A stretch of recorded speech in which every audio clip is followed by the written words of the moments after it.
Arrgh.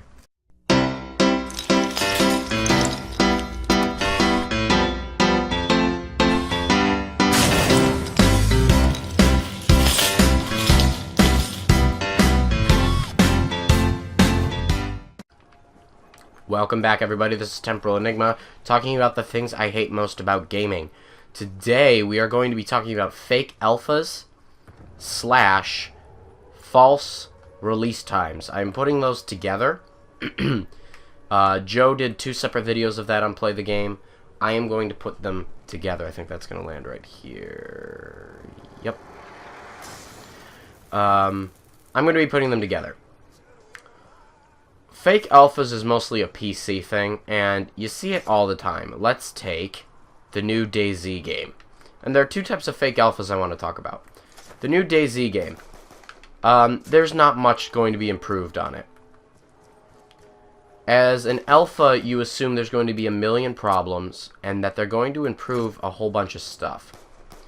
The DayZ game is probably going to stay the way it is, and the only thing they're going to get is bug fixes and glitches. If even that. The idea of an alpha, first of all, let's take an alpha and a beta. An alpha comes before a beta. An alpha is something that is rough draft. It's barely a game. It's just enough to play, but there are going to be a million problems in it. Alphas are usually free, or if you buy an alpha, if it's a paid alpha, you're going to get some special reward for helping test it. Betas are final versions of the game. Probably toned down a little bit with a little extra issues to it. Like the Battlefield 4 beta, where there were a lot of glitches and stuff, and every time the tower fell in Siege of Shanghai, the whole map would turn white. That was in test for the full game. When the full game came out, those glitches were pretty much gone to the best that they could be. DayZ, however, the new DayZ,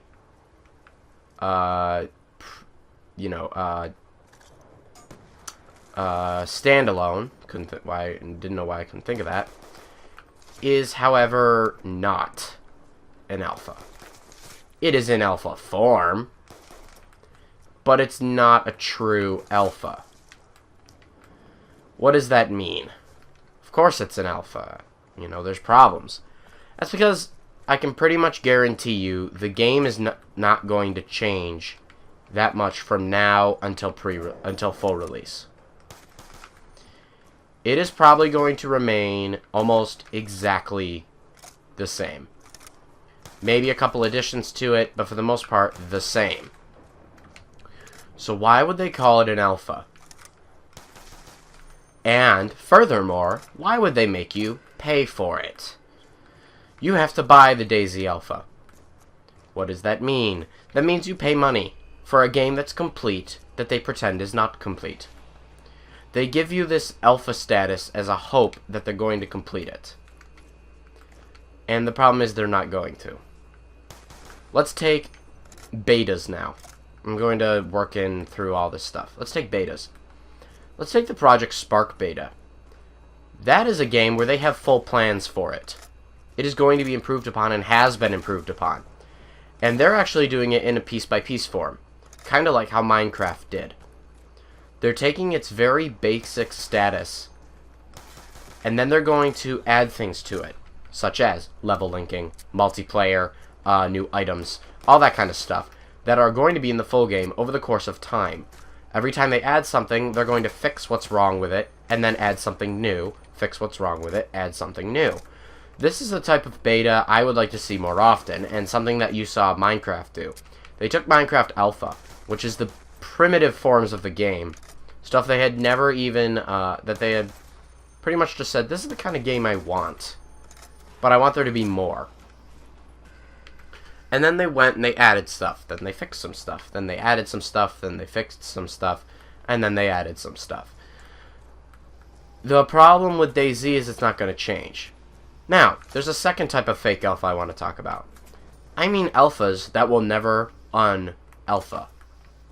This usually comes into fruition when game developers, usually third-party game developers, small ones, want to create a game. However, they have no money.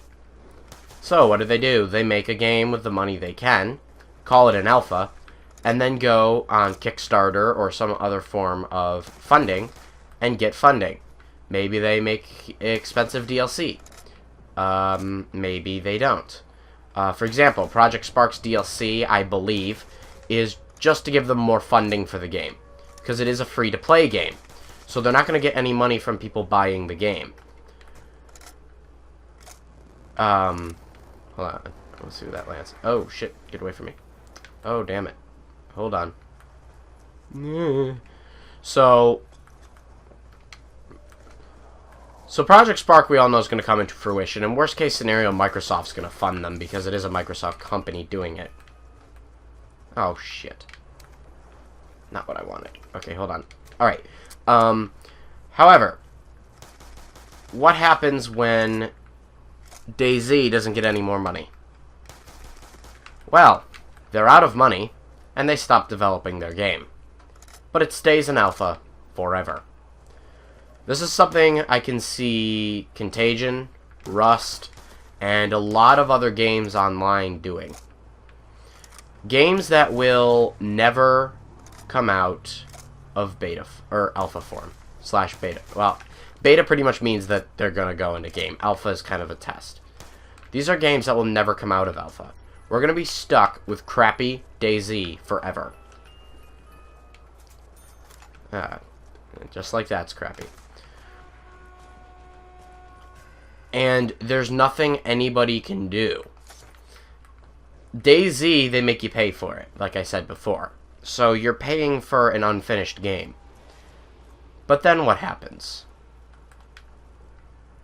You pay your $15 for the game, 20,000 people. It's expensive to make a video game. It really is. And the thing is, they use the money they make from sales to fund, like, let's take Call of Duty. Call of Duty uses its sales from the previous game to pay for the next game. And the micro DLC. They get millions of dollars off this stuff. Fun. That they don't have to worry about. This is a couple $1 million they don't ever have to worry about because they're just going to use it to make the next game. After that, even no matter how bad it is, more people, you know, it's no matter how bad or how good it is, more people are going to buy it, more people are going to buy micro DLCs. Cha-ching. Small third-party developers or private developers don't have the funding.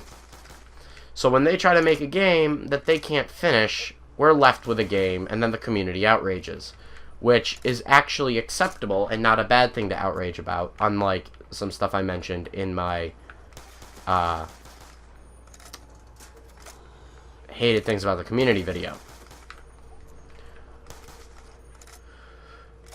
Let's go. That's pretty much all I have to say on alphas. Let's go to release dates. And let's take the infamous example everyone seems to know at this point, which they should, Watch Dogs. Watch Dogs was advertised to come out like 2 years ago. It was pushed back, it was pushed back, it was pushed back, it was pushed back, and it's finally going to come out this month. The 20th, I believe. Now, why on earth did it take so long?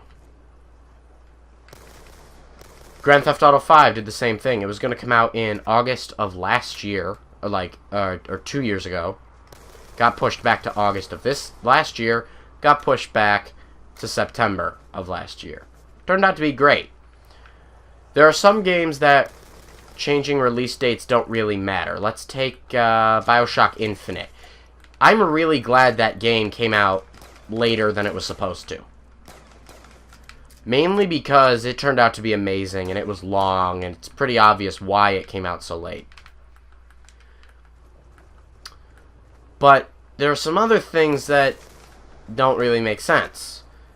You know, Watch Dogs is this big next-gen game, but there's so much had to be added to it that it needs to take 2 years to add to it? I don't think so. I think there's something else going on. And that something else is probably false hope or lazy development. Here's something we can rely on. Don't make... Call of Duty is going to come out in November no matter what. They pretty much promised that, and they're pretty much solid on that. Halo always comes out around the same time, too. October, November-ish. Right before the holiday. One thing I'd like to say is stop making release dates for games that aren't going to come out on their release date. Now, there can be and there will be problems. I'm going to say my game's going to come out in 3 months. Developing or money or strikes or whatever happens and my game can't come out in 3 months. That's fine. You push it back. It happens. But then don't push it back again and again and again and again, because that just makes everyone annoyed and upset. And that makes everything worse. Alright, well, that's that. To sum up my entire video, don't make alphas that are done. Don't call them alphas. Don't make games you can't afford. And don't give us false hope several times in a row. Thank you all for watching. I hope you enjoyed this video. And I will see you all in the next one. Bye.